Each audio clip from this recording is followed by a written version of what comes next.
నమస్తే. ప్రజెంట్ మనం జూబ్లీహిల్స్‌లో జరుగుతున్నటువంటి ఉప ఎన్నిక పోలింగ్ కేంద్రాల దగ్గర ఉన్నాం.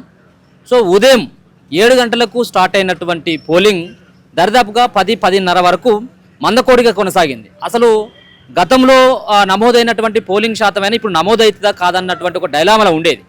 కానీ ఇప్పుడు చూసినట్టయితే ఉంటే ఏ సంబంధించినటువంటి పోలింగ్ స్టేషన్ దగ్గరైనా కానీ దాదాపుగా 400 పైచిలుకు పోలింగ్ కేంద్రాలు ఉంటే ప్రతి పోలింగ్ కేంద్రాల దగ్గర బారులు తీరినటువంటి లైన్లే కనబడతా ఉన్నాయి. ఎందుకంటే ఇప్పుడిప్పుడే జనాలంతా కూడా ఓటర్లంతా కూడా ఇప్పుడే పోలింగ్ కేంద్రాలకు పెద్ద ఎత్తున కూడా తరలి వస్తూ ఉన్నారు. వృద్ధులు కానీ మహిళలు కానీ యువకులు కానీ పెద్ద ఎత్తున ఓటు హక్కును వినియోగించుకోవాలన్నటువంటి ప్రయత్నం చేస్తాను. సో ఎవరికి వారు మనం కొంతమందితో మాట్లాడినప్పుడు ఎవరికి వారు ఓటేసిన తర్వాత సైతం కూడా వాళ్ళ యొక్క అభిప్రాయాలు తెలియజేస్తూ ఉన్నారు. కొంతమంది అధికార పక్షానికి పట్టం కట్టబోతా ఉన్నామంటే మరో పక్కన ప్రతిపక్షానికి ఓటేసినామని చెప్పేసి ఒక పక్కన చెప్తా ఉన్నారు. సో చూసుకోవచ్చు ఇక్కడ మనం ఉన్నటువంటి కార్మిక నగర్ సంబంధించినటువంటి పరిసర ప్రాంతంలో ఉన్నటువంటి పోలింగ్ కేంద్రాల వద్ద ఉన్నటువంటి క్రౌడ్ అయితే చూస్తూ ఉన్నాం. ఇది అంతా కూడా కనబడతా ఉంది. ఉదయం ఏమో కేవలం 10-15 మంది లైన్లో ఉంటేనే ఎక్కువగా అయిపోయేది. కానీ ఇప్పుడైతే మాత్రం చాలామంది తరలి వస్తూ ఉన్నటువంటి పరిస్థితి కనబడతా ఉన్నది. సో ఎక్కడికక్కడ కూడా అంటే పోలీసుల యొక్క భద్రత కావచ్చు, ఇక్కడ ఉన్నటువంటి అధికారులకు సంబంధించినటువంటి వాళ్ళ యొక్క పర్యవేక్షణ మధ్యలో ఈ సంబంధించినటువంటి పోలింగ్ అయితే కొనసాగుతూ ఉన్నది. ముఖ్యంగా ఇక్కడ ఉన్నటువంటి జూబ్లీహిల్స్ సంబంధించిన ప్రాంతంలో ఉన్నటువంటి 4 లక్షలకు పైన ఉన్నటువంటి ఓటర్లు దరిదాపుగా వాళ్ళ యొక్క అంచనా ప్రతిపక్షం కావచ్చు, పార్టీలకు సంబంధించినటువంటి అధికార పక్షం కావచ్చు, వాళ్ళ ఎవరికి వారు కూడా వాళ్ళు ఈసారి ఖచ్చితంగా 50% క్రాస్ చేస్తుంది, 50% ఎబోనే ఇక్కడ పోలింగ్ శాతం కూడా నమోదయ్యేటువంటి అవకాశం ఉంటుందన్నట్టుగా ఇప్పటికే పెద్ద ఎత్తున కూడా ప్రచారం చేయడం జరిగింది. చాలా ప్రాంతాల్లో ఉన్నటువంటి వ్యక్తులను సైతం కూడా పోలింగ్ బూత్ దగ్గరికి కూడా తీసుకురావడంలో అక్కడ ఉన్నటువంటి పార్టీలంతా కూడా చివరి వరకు కూడా కసరత్తులు కూడా చేయడం జరిగింది. వాళ్ళకి ఎట్టి పరిస్థితుల్లో ఈసారి పోలింగ్ కేంద్రం దగ్గరికి తీసుకొచ్చి వాళ్ళని ఓటేపియాలన్నటువంటి ఒక ప్రయత్నం అయితే చేసి ఈసారి పోలింగ్ శాతాన్ని పెంచాలన్నటువంటి ఒక ప్రయత్నం అయితే మాత్రం అధికారుల యొక్క అవగాహన కావచ్చు, ఇక్కడ ఉన్నటువంటి పార్టీలకు సంబంధించినటువంటి నాయకుల యొక్క అవగాహన కావచ్చు, ఈసారి ఎన్నికలని ప్రతిష్టాత్మకంగా తీసుకున్నటువంటి పార్టీల యొక్క లక్ష్యం సైతం కూడా అదే ఉంది. అంటే ప్రధానంగా ఓటు హక్కుని వినియోగించుకోవాలి. ఓటుని ఈసారి జూబ్లీహిల్స్ ఎన్నికల్లో గెలవాలంటే ఓటింగ్ శాతంని పెంచినట్టయితే ఆయా పార్టీలకి కొంత ఉపయోగం ఉంటుందన్నటువంటి ఒక ప్రయత్నం, ఒక ముమ్మరమైనటువంటి ఒక ప్రయత్నం చేసినట్టుగా మనకు స్పష్టంగా అర్థమవుతా ఉన్నది. సో మనం ముద్ర చూసిన తర్వాత కనీసం 40-45% దాటుతుందా లేదా పోలింగ్ శాతం అని చెప్పేసి కూడా మనం అసలు కొంత అనుమానం వచ్చింది. కానీ ఇప్పుడైతే మాత్రం చాలామంది పోలింగ్ కేంద్రాల్లో ఉన్నటువంటి చాలామంది కూడా పోలింగ్ కేంద్రానికి అయితే వచ్చి వాళ్ళ యొక్క ఓటు హక్కును కూడా వినియోగించుకుంటూ ఉన్నారు. సుమారుగా ఇక్కడ ఉన్నటువంటి 400 పైచిలకు ఉన్నటువంటి పోలింగ్ సంబంధించినటువంటి కేంద్రంలోకి చాలామంది ఓటర్లు సైతం కూడా వాళ్ళ ఓటు హక్కును కూడా స్వతహాగా ఉపయోగించుకొని వాళ్ళు అనుకున్నటువంటి వ్యక్తి ఎవరైతే ఉన్నారో సో అనుకున్నటువంటి వ్యక్తికి ఓటేయాలన్నటువంటి ఒక ప్రయత్నం అయితే చేస్తూ ఉన్నారు. సో ముఖ్యంగా 2 సంబంధించినటువంటి అంశాలు ప్రధానంగా కనబడతా ఉన్నాయి. సో భారత అండ్ అంటే భారతీయ రాష్ట్ర సమితి అండ్ కాంగ్రెస్ పార్టీకి సంబంధించినటువంటి నేతలు అయితే హోరాహోరీగా గత నెల రోజుల కానించి కూడా హోరాహోరీగా ఒక ముమ్మరమైనటువంటి ప్రచారాన్ని కొనసాగించడం జరిగింది. ఒక పక్కన కేటీఆర్ రోడ్ షోలు కానీ ముఖ్యమంత్రి రేవంత్ రెడ్డికి సంబంధించిన రోడ్ షోల ద్వారా సో ఆయా సంబంధించినటువంటి వర్గాల నుంచి ఓటర్లను ఆకట్టుకోవడం కోసం అనేక రకాలైనటువంటి ప్రయత్నాలు చేయడం జరిగింది. రోడ్ షోలు, బైక్ షోలు, మరొక పక్కన వాళ్ళ యొక్క ప్రసంగాలతోటి ప్రెస్ మీట్ల ద్వారా కూడా ప్రజలకి జూబ్లీహిల్స్లో ఉన్నటువంటి ప్రజలకి ఒక అవగాహన కల్పించేటువంటి ప్రయత్నంతో పాటు ఓటు వేయాలని చెప్పేసి కూడా ఓటు ఎందుకు వేయాలన్నటువంటి దానిపైన కూడా అవగాహన కల్పించడం జరిగింది. ప్రధానంగా అధికార కాంగ్రెస్ పార్టీ 3 ఏళ్ల పాటు ఇంక కూడా కాంగ్రెస్ పార్టీ అధికారంలో ఉంటుంది. మీ యొక్క నియోజకవర్గం కనుక అభివృద్ధి కావాలన్నట్టయితే ఖచ్చితంగా జూబ్లీహిల్స్ సంబంధించిన ప్రజలు కాంగ్రెస్ పార్టీ బలపరిచినటువంటి అభ్యర్థి నవీన్ యాదవ్కి ఓటేయాలని చెప్పేసి కూడా వాళ్ళు ఒక రకంగా ప్రచారం చేస్తూ ఉంటే 2 ఏళ్ల పరిపాలనలో కాంగ్రెస్ పార్టీ పూర్తి స్థాయిలో విఫలమైపోయింది. 6 గ్యారెంటీలు అమలు చేయడంలో కాంగ్రెస్ పార్టీ వెనకడుగుపోయింది. కాంగ్రెస్ పార్టీ అమలు చేయాల్సినటువంటి ఇచ్చినటువంటి హామీలను ఒకవేళ కనుక నెరవేర్చాలంటే ఖచ్చితంగా కూడా కాంగ్రెస్ పార్టీకి బుద్ధి చెప్పాలని చెప్పేసి కూడా కేటీఆర్ ప్రతి ఒక్క రోడ్ షోల ద్వారా వాళ్ళు బీఆర్ఎస్ సంబంధించినటువంటి పార్టీకి సంబంధించినటువంటి నాయకులు అయితే చెప్తా ఉన్నటువంటి పరిస్థితి కనబడతా ఉంది. సో చూసుకోవచ్చు ఇక్కడ ఉన్నటువంటి పోలింగ్ కేంద్రంలో చాలామంది ఓటర్లు సైతం కూడా క్యూలో కనబడతా ఉన్నారు. సో వాళ్ళకి ఏమైనా డౌట్స్ ఉన్నా కానీ అక్కడ ఉన్నటువంటి ఏజెంట్లు ఎవరైతే ఉన్నారో ఆ ఏజెంట్ల ద్వారా తెలుసుకొని లోపలికైతే వాళ్ళు వెళ్తూ ఉన్నటువంటి ఆ పరిస్థితి అయితే కనబడుతుంది. కొంతమంది సంబంధించినటువంటి ఓటు సైతం కూడా కొంత రిజెక్ట్ అంటే కొంత సంబంధించినటువంటి స్పెల్లింగ్ మిస్టేక్స్ తోటి కొంతమంది ఓటర్లు సైతం కూడా వెనుదిరిగి వాళ్ళు వెళ్ళిపోవడం జరిగింది. మేము గత 10-15 సంవత్సరాలుగా ఇక్కడే మేము ఓటేస్తూ ఉన్నాం. మేము ఇక్కడే ఓటేస్తున్నప్పుడు కూడా ఇప్పుడు చివరి క్షణంలో చిన్న స్పెల్లింగ్ మిస్టేక్, ఇంటి పేరు కొంత తప్పు ఉండడంతో మమ్మల్ని వెనక్కి పంపించేటువంటి ప్రయత్నం చేస్తున్నారని చెప్పేసి కూడా కొంతమంది ఓటర్లు అయితే కొంత ఆగ్రహం వ్యక్తం చేసుకుంటూ ఇక్కడి నుంచి అయితే వెళ్ళిపోతా ఉన్నారు. సో ఒకసారి కనుక పార్టీలకు సంబంధించినటువంటి ఆ విషయానికి వచ్చిన తర్వాత ముఖ్యంగా అధికార కాంగ్రెస్ పార్టీకి అనుకూలించేటువంటి అంశాల విషయానికి వచ్చినట్టయితే ఒక పక్కన ఎంఐఎం పార్టీ పూర్తి స్థాయిలో కాంగ్రెస్ పార్టీకి మద్దతు ఇవ్వడం, మరో పక్కన కాంగ్రెస్ పార్టీ ఇటీవలనే అజారుద్దీన్కి మంత్రి పదవి ఇవ్వడం, ఇది కాంగ్రెస్ పార్టీకి కలిసి వచ్చేటువంటి అంశాలుగా చెప్తా ఉన్నారు. అంతేకాకుండా కాంగ్రెస్ పార్టీ బలపరిచినటువంటి అభ్యర్థి నవీన్ యాదవ్కు సంబంధించినటువంటి నవీన్ యాదవ్కు కాస్త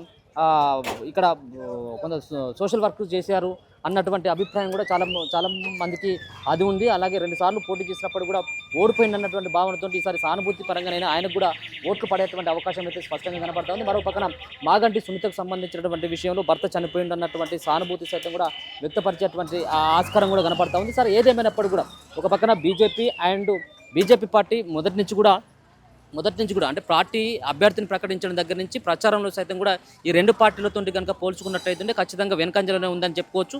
సో ముఖ్యంగా దీంట్లో చెప్పుకోవాల్సినటువంటి అంశం ఏంటిదంటే బీజేపీ పార్టీకి సంబంధించినటువంటి ఓట్ల విషయానికి వచ్చిన తర్వాత బీజేపీ పార్టీ యొక్క ఓట్ షేరింగ్ కనుక తగ్గినట్టయితే ఉంటే అంటే 10-15 వేల లోపు మాత్రమే కనుక తగ్గించినట్టయితే ఇది బీఆర్ఎస్ పార్టీకి చాలా కలిసి వచ్చేటువంటి అంశంగా ఒక బీఆర్ఎస్ పార్టీకి సంబంధించినటువంటి నేతలు అయితే భావిస్తూ ఉన్నారు. సో ఇక్కడ గ్రౌండ్లో కూడా చూసినట్టయితే కొంత బీజేపీ పార్టీకి సంబంధించినటువంటి మనం కొంతమందిని ఇంటర్నల్గా అడిగినప్పుడు కూడా నేను బీజేపీ అని చెప్పేసి అయితే మాత్రం చాలా తక్కువ స్థాయిలో చెప్తున్నటువంటి వ్యక్తులే ఉన్నారు.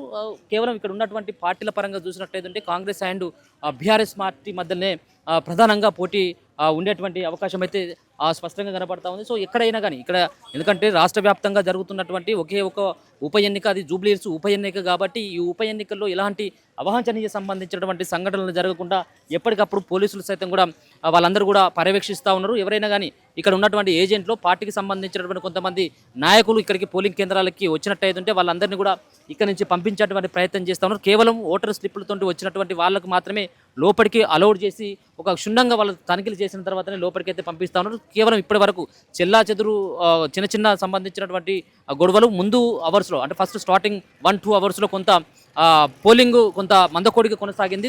దాంట్లో భాగంగానే కొన్ని చోట్ల కరెంటు పోయింది, కొన్ని చోట్ల ఈవీఎంలు మొరాయించడం, సో ఇవన్నీ కూడా జరిగినాయి. ఇప్పుడు మాత్రమే అంటే దాదాపుగా 12:30 నుంచి కొంత ఉన్నటువంటి ఓటర్లు ఇళ్లలో ఉన్నటువంటి ఓటర్లు అంతా కూడా ఇప్పుడు తరలి వచ్చి వాళ్ళ యొక్క ఓటు హక్కును కూడా వినియోగిస్తున్నారు. సో బస్తీలో ఇప్పటికీ సైతం కూడా బస్తీలలో ఉన్నటువంటి ఓటర్లు మాత్రమే క్యూలు కడతా ఉన్నారు.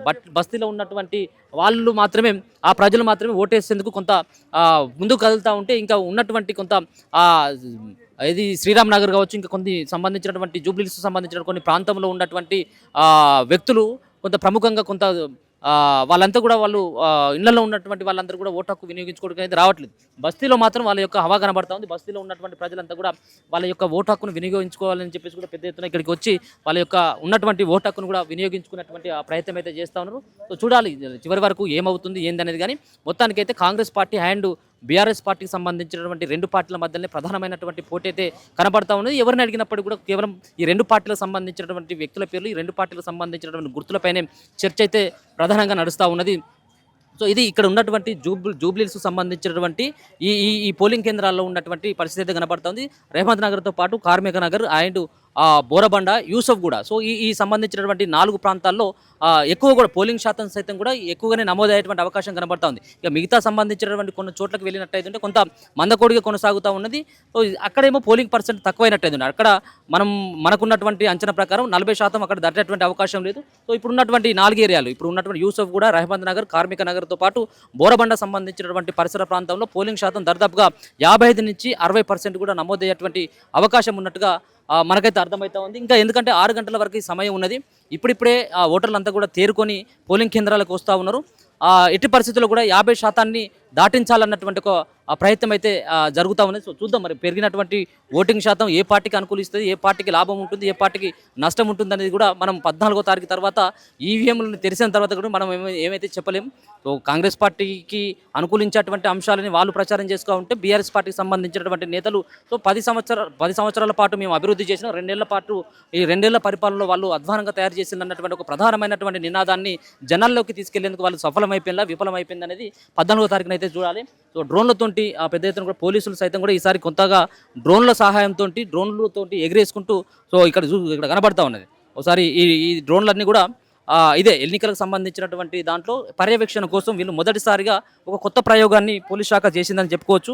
ఎందుకంటే జూబ్లీహిల్స్ సంబంధించినటువంటి ఎన్నికల్లో కొంత పోలీసులు సైతం కూడా ముందస్తుగానే అలర్ట్ అయినట్టుగా మనం అయితే స్పష్టంగా అర్థమవుతా ఉన్నది. వీటన్నిటి కనుక చూసినట్టయితే అంటే కేంద్ర బలగాలతో పాటు మరొక పక్కన వీళ్ళు ఏదైతే ఆ డ్రోన్లతోటి కావచ్చు, ఇక్కడ ఉన్నటువంటి పోలీసు యంత్రాంగాన్ని కనుక మనం చూసినట్టయితే ప్రతిష్టాత్మకంగా పోలీసులకు కూడా ఈ ఎన్నిక సవాల్గానే మారిపోయింది. చూడాలి ఏం జరుగుతూ ఉంది ఏంది అనేది కూడా మనం ఆ 14వ తారీఖున ఒకసారి విశ్లేషించుకునేటువంటి ప్రయత్నం అయితే చేద్దాం. సో ఇక్కడ ఉన్నటువంటి ఈ పోలింగ్ బూత్లో ఇప్పుడు లైన్లలో దరిదాపుగా 50-55 మంది లైన్లలో కనబడతాను, క్యూ లైన్లో. సో 12-1 గంటల వరకు 12-1 గంటల వరకు మాత్రం కొంత లైన్ కనబడతా ఉంది. 10-11 గంటల ఆ టైంలో మాత్రం కొంత లైన్లు అయితే ఏం కనపడలేదు. ఓటర్లు మాత్రం వాళ్ళు అనుకున్నటువంటి అభ్యర్థికి ఓటు వేయడం కోసం వాళ్ళైతే కదులుతున్నటువంటి పరిస్థితి అయితే ఇక్కడ ఉన్నటువంటి ఈ సంబంధించినటువంటి పోలింగ్ కేంద్రం కార్మిక నగర్లో ఉన్నటువంటి పోలింగ్ స్టేషన్లో ప్రత్యేకంగా కనబడతా ఉంది. 400 పైచీలకు సంబంధించినటువంటి పోలింగ్ కేంద్రాలను కూడా ఇప్పటికే ఓటర్ల కోసం వాళ్ళు దగ్గరలో ఉన్నటువంటి కొన్ని స్కూళ్ళని ఎంపిక చేసుకొని, కొన్ని ప్రాంతాలను ఎంపిక చేసుకొని దగ్గరనే 400 పైచీలకు సంబంధించినటువంటి